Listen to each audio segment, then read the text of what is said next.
Hey guys, Enigmatic Mr. L here.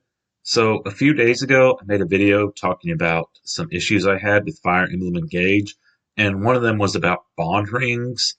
How I like the idea, but I just don't like the gotcha system. And then even on the few S rank rings that do have skills, a lot of them are just extremely niche. It made me wish there was like a revision to the system, maybe something like once you unlock an emblem, the 10 related bond ranks are just available for straight up purchase. There's no A, B, C, B, and A ranks. It's just S rank.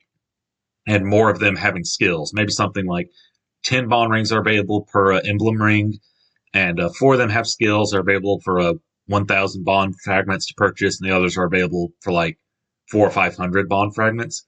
But in order to do that, we need more skills. So these are some hypothetical ideas that could have had for additional skills on the bond rings.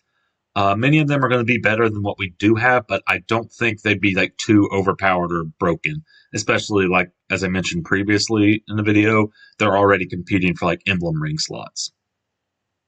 So starting with Marth's cast, I went with Jagan and Lindy. For Jagan, I went with experience. My idea here is weapon ranks increase by 1 while equipped with ring, but growths are lowered. Maybe something like 10%, which wouldn't be super impactful. It basically means on average, if you kept it for 10 level ups in a row, you lose out on like 1 stat for each of the stats. And you're probably not going to be equipped that long, but it would be kind of flavorful because it shows how Jagan in none of his games has good growth rates, but he's known for his high weapon level slash weapon rank, depending on the game. Could allow for some niche strategy when like a unit you have in a certain class, they can't use a certain weapon, but you can equip it, Jagan on them, just use it even if just temporarily. Then for Linda, I went with Resire. If unit initiates attack with magic, restore HP equal to 50% of damage dealt. So it's kind of like a reworked version of Nosferatu. In Fates, they tried to balance Nosferatu by it can't double, it can't crit, it can't activate skills, but even still, if you forge a Nosferatu tank with enough like might, you can like survive with a lot of like enemies. Making it only work on player phase, I think, while still being able to double, crit, and activate other skills. I think that would be interesting. It wouldn't be overpowered because you can't just like enemy phase a bunch of large swarm of group at once. But you could be stuck with a difficult choice. Do I heal or do I attack to feed this enemy? And this way you can do both. I think that'd be a good way to balance Nosferatu, and I went with a Lind bond ring to test that idea out. Then for Celica's ring, I went with Valbar and Python. For Valbar, I went with scratch damage. When attacks land, unit always deals/receives at least 1 point of damage. So basically, in the Valentia games, you can't take 0 damage. Even someone like Valbar can Armor Knight, he's guaranteed to take at least 1 damage. Dealing at least 1 damage wouldn't be super impactful. There could be niche situations where it comes up, like you can't break an enemy's weapon engage if you do 0 damage, but with Valbar equipped, you could. You could also like poison foes, doing at least 1 damage. More impactful, I think, always receiving at least 1 damage. In maddening mode, enemy units will not attack units if they can't do any damage. But here they would, so you could give this ring to like Louis, and enemies would like still attack him, and he could deal significant damage back on enemy phase. But you would be giving up, say, like the Sigurd ring, so he wouldn't have increased movement. So it'd be a trade-off. Then for Python, I went with Ward Arrow. If unit initiates attack with a bow, foe cannot use magic for 1 turn after combat. Kind of like the combat art in Shadows of Valentia, and it wouldn't be overpowered. During the phase where you like fight the mage, they could still like counterattack. It's just after that combat, then their magic would be sealed, but could be useful. Like in maddening mode, very few enemies can be like 1-rounded, so you could have someone equipped with Ward Arrow, like on a mage, to like weaken them, deal some HP, and then the second unit you send in would be able to safely attack them. So for Sigurd, I chose Jamka and Hannibal. Jamka, either Bow Adept or Killer Bow Adept. This would basically just be a parallel of a Soren's bond ring, like Wind Adept. I think it's already limiting enough if it's just the bows, but someone's took that one step further and made it not just magic, but like wind magic, like weakest magic. If they wanted to particularly like capture Jamka's like traits, how he starts with a killer bow, they could make it only work with a killer bow, but I'd be fine with just a bow. Basically, it just has a speed percent chance to attack consecutively, kind of like how Adept works in Genealogy of the Holy War. Can work on player phase or enemy phase, but only with a bow to keep it more balanced. And with Hannibal, I went with Pavice. Level percent chance to just negate an enemy's attack. Cap is 20. Keeping the cap at 20, basically just because thieves otherwise could get up like close to level 40 and you'd have like 30-something% chance to negate an attack. I imagine it would work like once you promote into an advanced class, it doesn't keep like an internal level. It just go with your new class. So once you promote, you're level 1 again, the activation rate is still just 1%. And on a player, it's not nearly as impactful as an enemy, like negating an attack here and there. It's nice, it's beneficial, but it's not like nearly as like impactful like the enemy does it. So I don't think it'd be too overpowered. Would be fun. Nice reference to the Joggle games. Then for Leif's emblem rings, I went with Dagdar and Tina. Dagdar went with a cost, probably just something like a speed percent chance, or maybe like a skill percent chance to see another round of combat. I can see one of two ways they're doing it. One way would just be more beneficial to the player, like it's only goes into effect if the player initiates an attack to prevent it from backfiring. But if they wanted to get the true like Thracia's 776 experience, it could just be on all the time, so sometimes it's a bit more of a liability than an asset. It's better than, say, like Jamka Emblem Ring because it's not locked to a bow, but it's also worse because it's not just attack consecutively, see another round of combat, so you're going to be taking more damage, so better and worse. Tina, I went with Vigor, luck percent chance, or once per turn, luck percent chance to act again after taking an action. Trigger percent equals a luck cap at 25%. So movement stars are a big part of Thracia 776, and Tina has 5. So she has a 25% chance to just act again once per turn. It would be nice when it activates. Like maybe, like again, if you want to like heal but also attack, you could just reluctantly choose to heal. Then you get the move Vigor star. Vigor activates, and you can attack the enemy as well. But you can't always rely on it. There definitely would be situations where it activates, but you weren't planning on it, so you just end up like waiting again or not really taking the most advantage of it.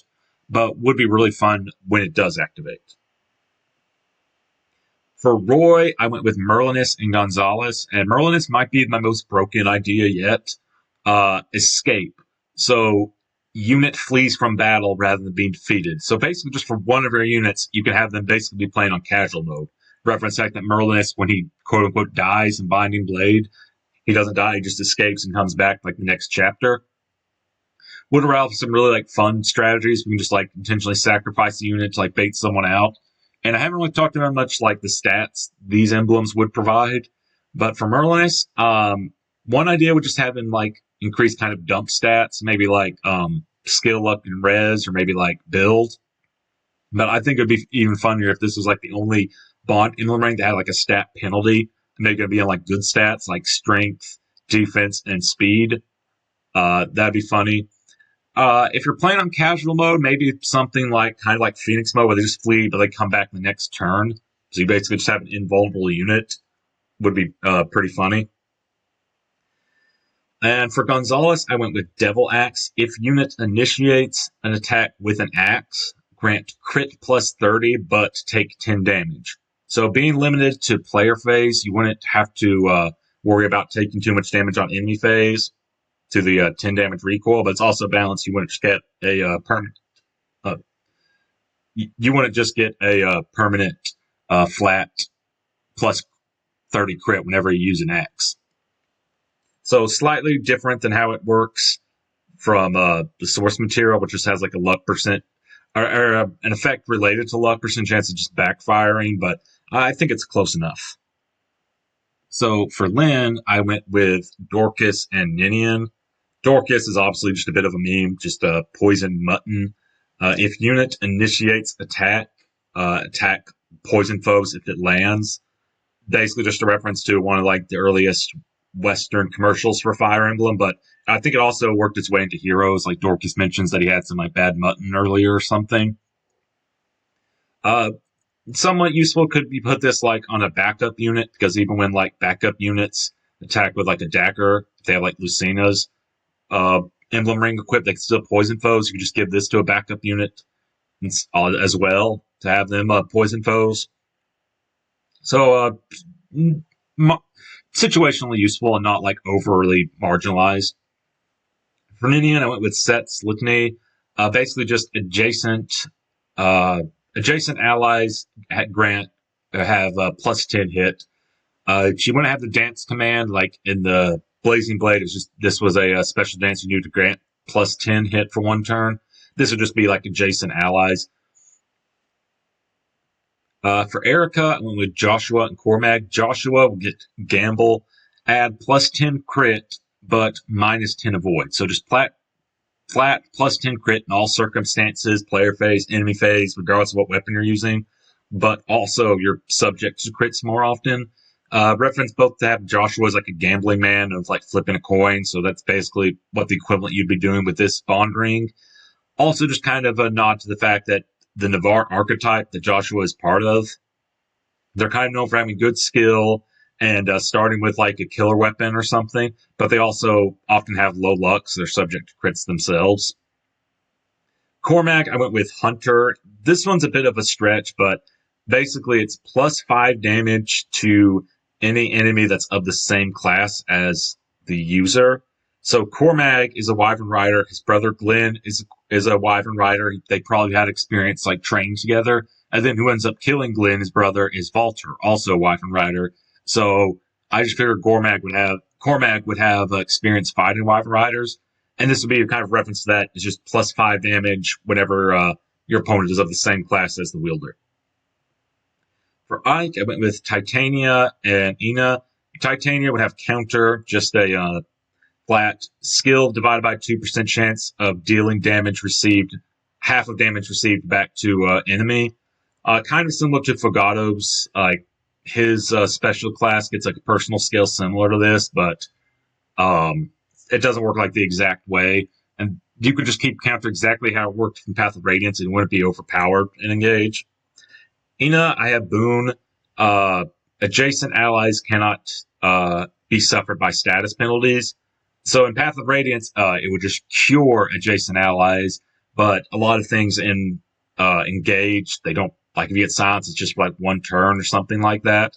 So I just have it while you're adjacent to the Ina bond ring user, you can't suffer status penalties like poison or silence. But if you're already silence, moving Ina there wouldn't fix this. Just while the Ina bond ring user is adjacent, they can't suffer those penalties. So it could be useful. Move this bond ring user next to like a magic user, near like a silent stab user, something like that. I think it could be useful without being overpowered. So for the Micaiah bond rings, I went with Meg and Ileana. Meg, I went with Fortune, negates critical hits. Simple, flat void critical hits. Don't think it'd be overpowered. Could be marginally useful for like a unit with low luck. Maybe like Ivy. Though she definitely has better emblem ring options available, especially by the time she joins, you're competing for like emblem ring users. So this could be something just like put on her temporarily. And Ileana, I have Shade. Enemies are less likely to attack this foe. I would basically have this work as inverse of like the Soren Bracelet DLC, the Signed Decoy option, where basically if one of your units has Ileana equipped, enemies will still attack this unit if that's the only one they can fight. But if an enemy can fight your Ileana bond ring user or someone else, they'll always go for someone else if that option is available to make it more reliable. For Lucina, I went with Robin and Frederick, and I know Robin is a DLC bracelet, but so is Crom, so is Soren, so I think this would work. One with Solidarity, which is a tactician exclusive skill. Basically, this would just grant plus 5 crit and plus 5 dodge to adjacent allies. I think Awakening is plus 10, but I think plus 5 would still capture the essence well enough. Frederick, I have Collector. When unit waits on a tile, has a luck percent chance to find an item. So basically, those kind of purple mist tiles, we sometimes find like an iron dagger or something like that. Frederick always has like a luck percent chance to find him. It's just reference kind of his supports where he's like gathering up pebbles in front of like Crom and such. You can just find items. And yeah, they wouldn't be that useful, but you could sell them for gold or turn them into, or like hand them over to the well to try to get something better. For Corrin, I went with Azura and Felicia. Azura, I went with Voice of Peace. Units within allies within 2 spaces receive -2 damage from physical attacks. So it's kind of better than like Alir's personal skill in some ways. It expands to 2 tiles as opposed to just adjacent, like the game, and negates 2 damage, but it doesn't grant the +3 crit or the +3 damage, and more importantly, it only works on physical attacks. It wouldn't work on magic. Then for Felicia, I went with Demoiselle. Male allies within 2 spaces receive 2 less damage.